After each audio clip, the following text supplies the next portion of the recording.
Este bispo, e ao fundo, queridos organizadores, distintos colegas da mesa, sinto-me honrado por participar deste grande congresso internacional e espero que, como filósofo, não estrague tudo com a mania de dizer a verdade. Queridos amigos, é isso que eu tenho a dizer. A 25ª sessão do Concílio de Trento, de dezembro de 1563, ocupou-se do purgatório e promulgou a seu respeito um decreto. Sublinhemos desde já o que lá se encontra. Este pequeno catálogo do invisível aborda os seguintes aspectos. Primeiro, confirma a existência do purgatório e atribui a notícia que se tem dessa parte da cosmologia metafísica a uma tradição informada pelo Espírito Santo e pelos Santos Padres. Segundo, queridos amigos, defende a ideia de que o purgatório não é um lugar vazio, mas está cheio. Está cheio de quê, professor Prado? Está cheio de almas que lá se encontram retidas. E em terceiro lugar, afirma que há uma relação de causalidade entre o plano da vida humana e o que se passa com as almas que lá se encontram, vírgula, aparentemente contra a sua vontade, retidas nessa zona do mundo total. Também, em quarto lugar, determina que as questões do purgatório sejam, queridos amigos, afastadas do povo rude, estabelecendo em consequência uma linha de fronteira entre este tema, considerado difícil e subtil, e uma linguagem mais adequada às populações. E, finalmente, queridos amigos, proíbe as coisas, e eu cito, que parecem curiosidade ou superstição e cheiram a lucro torpe, numa alusão velada àquilo que eram as indulgências. Se eu contei bem, queridos amigos, são 5 os assuntos deste catálogo do invisível.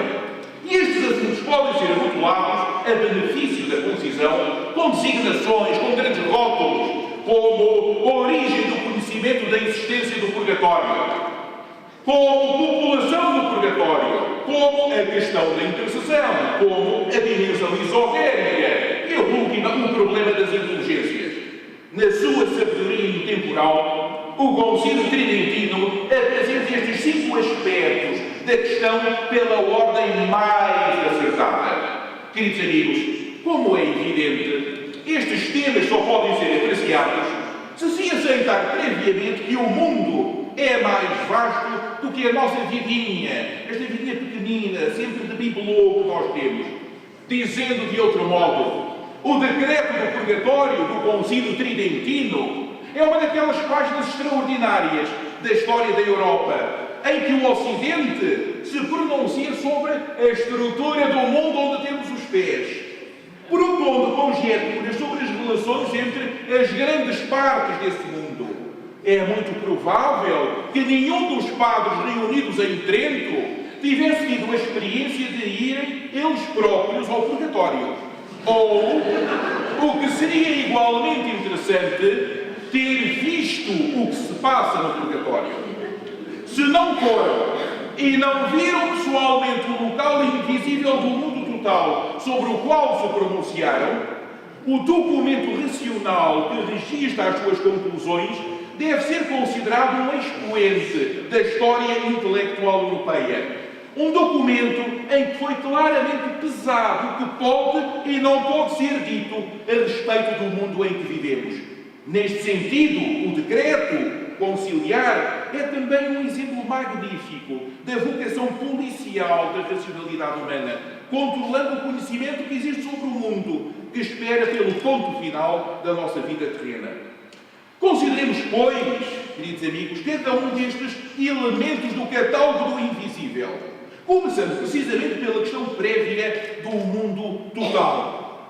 A geografia, desculpem dizer em latim, queridos amigos, a geografia post-mortem é um elemento fundamental de todas as religiões. Não existem religiões que não tenham doutrinas sobre a existência da alma, sobre o que acontece à alma depois da morte da pessoa e sobre este assunto muito estranho. Qual é a forma mais correta de nós vivermos a nossa vidinha? Tendo em atenção que alguma coisa acontecerá à alma da pessoa depois dessa vidinha. A reflexão vasta em torno de todos os aspectos da religião cristã que Trento promoveu não poderia deixar de se pronunciar sobre este elemento estranho da nossa inteligência. Contudo, queridos amigos, a surpresa do intérprete é a exiguidade do assunto. O purgatório foi reafirmado, mas, vírgula, curiosamente, vírgula, os outros lugares do além não mereceram a consideração idêntica.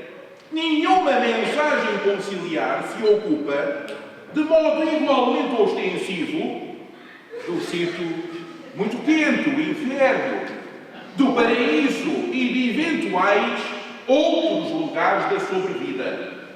A geografia post-mortem de Trento, queridos amigos, é preciso coragem para o dizer, é de uma pobreza assustadora. Se avaliasse o que a Igreja tem a dizer sobre o mundo em que vivemos, tendo em atenção os decretos conciliares de Trento, verificar-se-ia que o tamanho do mundo ficou mais pequeno. A ausência significativa de um texto longo sobre o destino a dar aos ímpios e de um texto igualmente longo sobre a bem-aventurança contribuiu decisivamente para que a noção que existe hoje de mundo seja uma miniatura muito pequenina do mundo vasto da antiguidade, que tinha o quê para além da natureza? Tinha a sobrenatureza, tinha o sobrenatural, tinha o quê mais? Tinha manifestações preternaturais e tinha, é claro, a nossa natureza bonita e tinha muitos outros lugares do além. Nós vivemos num mundo muito pequeno, mas os antigos tinham um mundo 3, 4, 5 vezes maior. Trento, ao dedicar uma atenção residual à geografia visionária e à geografia mística, contribuiu para que a nossa cosmologia metafísica, a cosmologia metafísica da modernidade, fosse apoucada na caricatura que hoje temos. Se perguntar a alguém o que é o mundo, o que é que existe no mundo, é muito provável que o diz da lição da ciência moderna domine os discursos. Queridos amigos, não sei se já repararam, o sobrenatural desapareceu do discurso das pessoas cultas. O preternatural parece uma velharia sem sentido. E o mundo emagreceu a tal ponto que só tem a pele e osso de uma natureza sem sentido último, que não parece ser mais do que átomos e campos de força. A cosmologia rica, a cosmologia metafísica da antiguidade foi severamente empobrecida pelo processo de secularização, de naturalização do mundo, de declínio da magia e do ascendente imperialista da ciência natural da nossa época. O pouco tempo que Trento dedicou à geografia post-mortem não conta apenas do lado da pobreza, da ausência de um discurso orientador. Há também uma interpretação positiva. E do lado positivo, esta pobreza deve ser considerada um fortíssimo apoio à naturalização do mundo. Como vivemos numa época em que o mundo é a natureza, Socorado, diga-nos o que é o mundo. É a natureza, é só a natureza. Já não compreendemos a miséria abissal da nossa pobreza. O mundo já teve muito mais do que a pobre natureza. Mas agora é só natureza. Até há ambientalistas com cuidado pela natureza. É só natureza. Não há sobrenatureza, não há preternatureza, não há nada mais. Vivemos num mundo claustrofóbico, apertado. Não tendo toda a responsabilidade desse processo, a decisão conciliar de não, reparem na negativa, queridos amigos, de não disponibilizar uma doutrina profunda e esotérica sobre o além, contribuiu para dar força ao processo de naturalização do mundo. Trento empobreceu-nos mais do que ousamos suspeitar. Diga-nos, Socorado, como é que nos empobreceu? dando-nos, queridos amigos, uma cosmologia metafísica de tal forma pobre que os fiéis católicos têm hoje muita dificuldade em contrariar a concepção do mundo exclusivamente baseada na natureza. Muitos dos problemas da conciliação entre a ciência contemporânea e a religião cristã estão precisamente aqui. O tamanho do mundo dos crentes nunca se limitou à natureza. Que num momento especialmente importante de arrumação da doutrina cristã, como foi Trento, não se ter explicado os mistérios da sobrevida, fez com que, quando um crente esgrime uma questão científica, já tenha perdido o debate ainda antes de começar. Hoje é impensável para uma pessoa culta falar de um mundo rico com sobrenatural, com preternatural, com lugares espirituais, com lugares da sobrevida. Porquê? Porque todos pensamos que o mundo é a versão pobre que nos é servida todos os dias pelos senhores das ciências naturais. Eles afirmam com um orgulho juvenil que vivemos num mundo que começou há mais de 13 mil milhões de anos. E esquecem-se de nos explicar por que razão deveríamos ficar contentes com esse monte de átomos e de campos de força depois de termos perdido a capacidade de pensar um mundo infinitamente mais rico. O que Trento disse e o que Trento não disse e deveria ter dito contribuiu para uma boa parte da nossa atual pobreza espiritual como fiéis e para uma parte não despicienta da nossa vida enquanto pessoas que se interessam pelo conhecimento do mundo. Não sabem e nunca saberão, essas pessoas, porque é que andam a tentar compreender, desde os gregos, desde Tales de Mileto, desde os Jónios, este mundo. E esta tentativa nunca é suficientemente bem sucedida. Porquê que não compreendemos ainda o danado do mundo quando já o tentamos fazer desde os gregos? Porque nós não estamos a tentar compreender só a natureza. Nós estamos a tentar compreender a criação, com maiúscula. Não é só a natureza, é a criação. Não se chama Lego de brincar das crianças. A criação não é um Lego de brincar das crianças. Se o mundo fosse um Lego de brincar, é evidente que os senhores cientistas teriam um papel especialmente importante na sua compreensão. Contudo, o nosso mundo é mistério. É magia pura. E não é um Lego de brincar, mas outra coisa que ultrapassa a nossa capacidade humana, racional de o compreender. Esta limitação da cosmologia metafísica reitera-se a propósito do catálogo do invisível de temas ostensivamente elencados no decreto do purgatório. Começando pelo primeiro, repare-se de imediato em omissões. Como se compreende, um decreto conciliar não é uma obra de ciência, é uma obra mais pastoral, mais orientadora do que propriamente científica, e não é de todo científica. O decreto menciona o Espírito Santo, que se manifestou nas Santas Letras e os senhores padres dos concílios.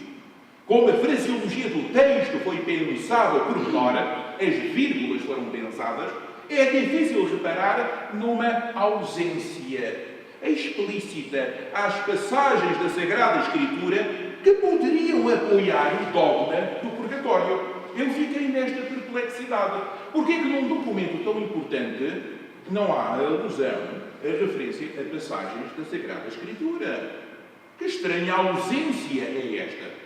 Trento não podia indicar essas passagens porque, como se sabe, a identificação do texto da Bíblia dessas passagens tinha sido causa de uma das maiores polémicas com Lutero e com o movimento da Reforma.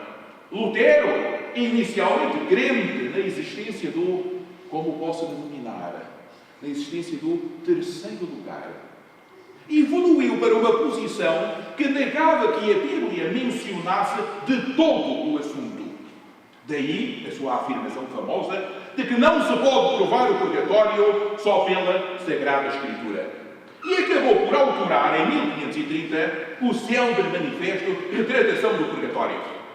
Queridos amigos, o decreto não alude sequer às passagens da Santa Bíblia que, com boa vontade hermenêutica, poderiam ser avançadas como base textual do dogma.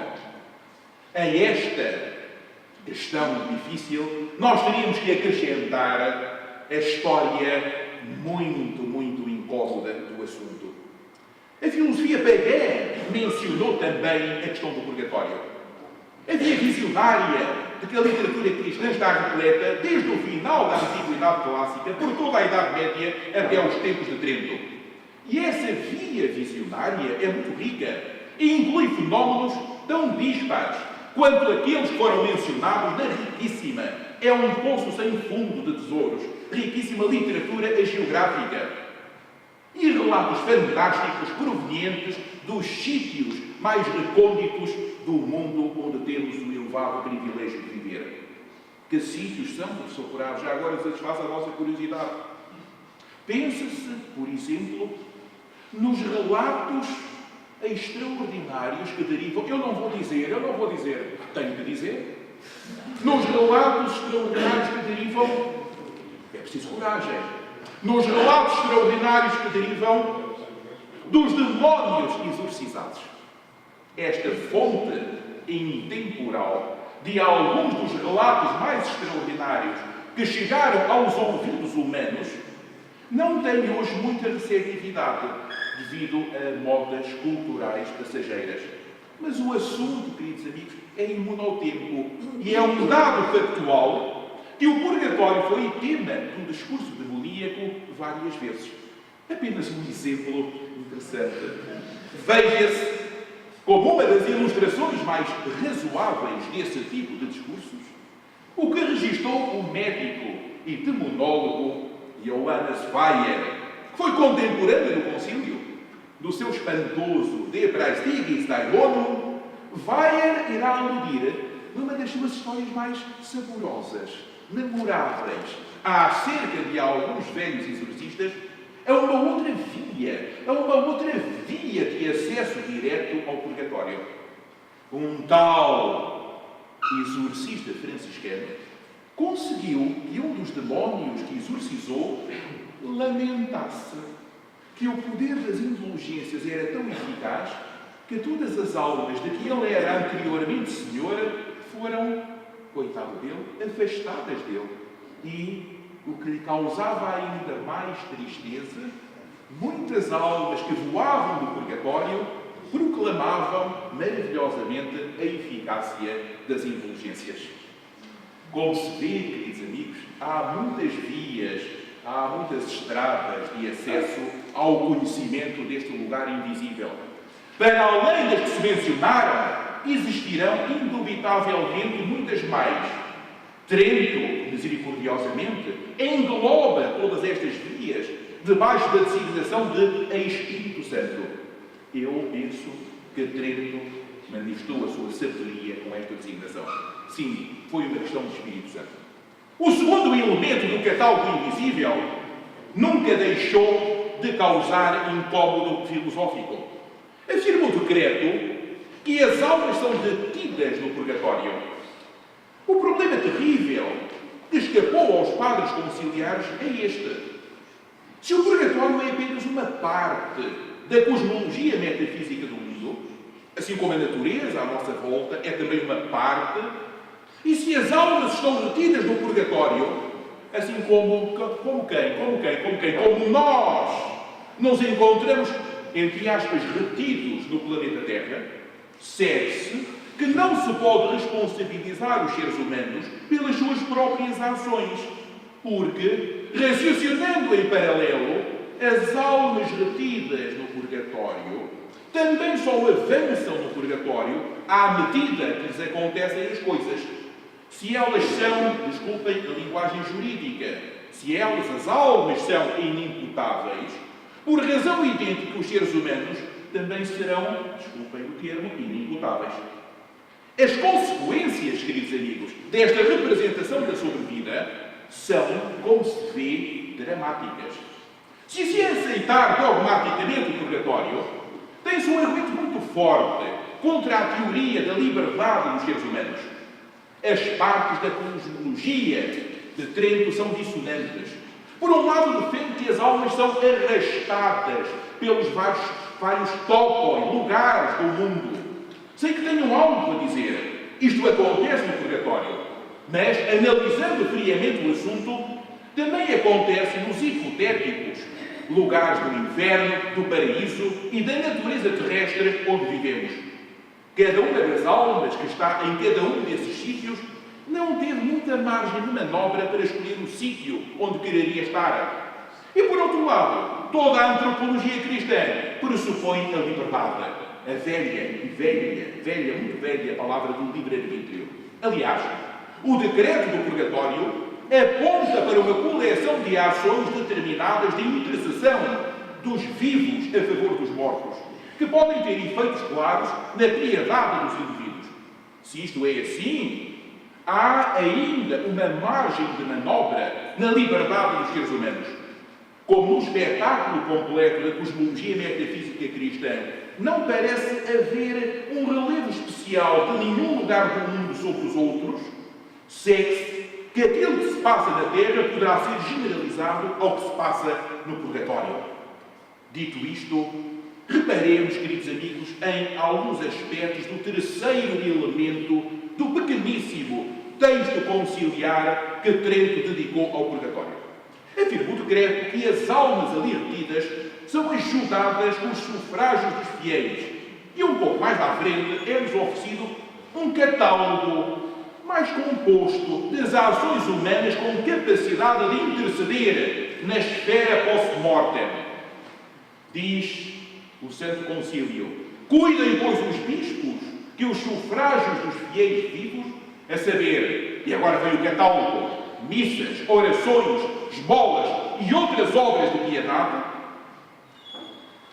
devem ser feitas de um modo, volto a citar, pio e devotadamente, segundo as regras da Igreja. Fim de citação. Queridos amigos, estamos em presença do velho problema da intercessão dos vivos em auxílio dos mortos.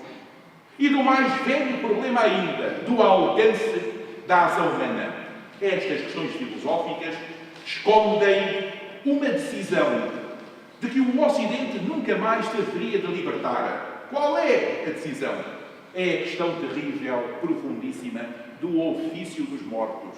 Ou, dizendo de outro modo, do auxílio efetivo que um ministro da religião poderá dar às almas que nascem para a outra vida. Trento presume que, estando as almas já no purgatório, será possível ainda fazer qualquer coisa para as ajudar. Trento não entra naqueles detalhes irritantes, incómodos, de saber se a ajuda deve ser dada à porta do purgatório, a meio do purgatório, ou já de saída, ali já de saída. O assunto é tomado em bloco. Esta omissão é acompanhada por muitas outras. Afinal, não se considera o eventual auxílio que se poderá fazer às almas que se encontram noutros lugares da cosmologia metafísica.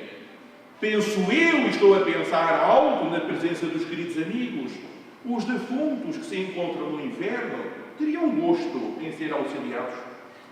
E pode acontecer que alguns que se encontrem no paraíso, a ideia é terrível, que alguns que se encontrem no paraíso prefiram estar noutro lugar.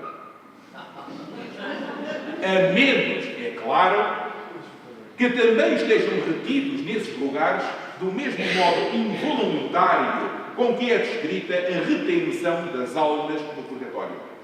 A omissão da praeteritio, como diziam os antigos, a omissão mais grave, contudo, é a do primeiro contacto com a terra da morte e do acompanhamento da alma no seu trânsito pelas muitas e complicadas vias do além.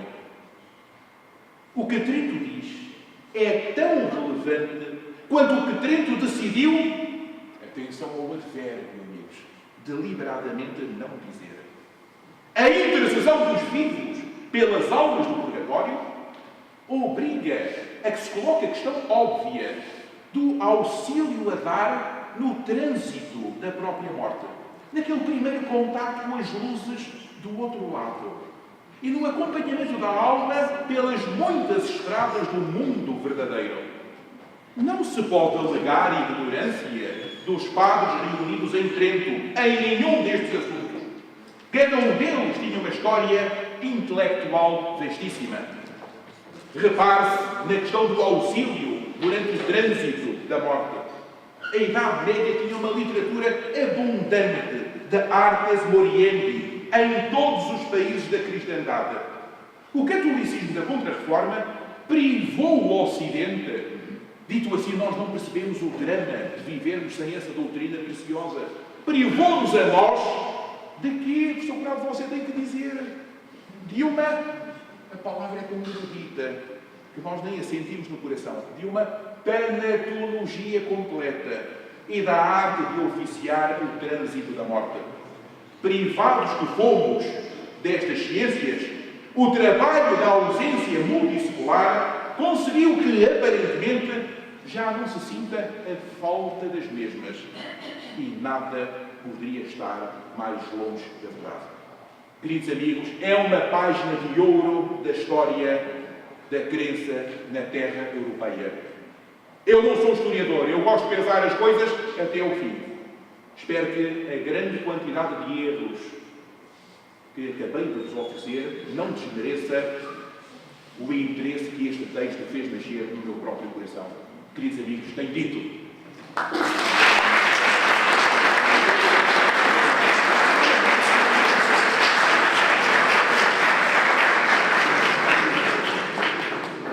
Obrigada, Sr. Professor, por nos levar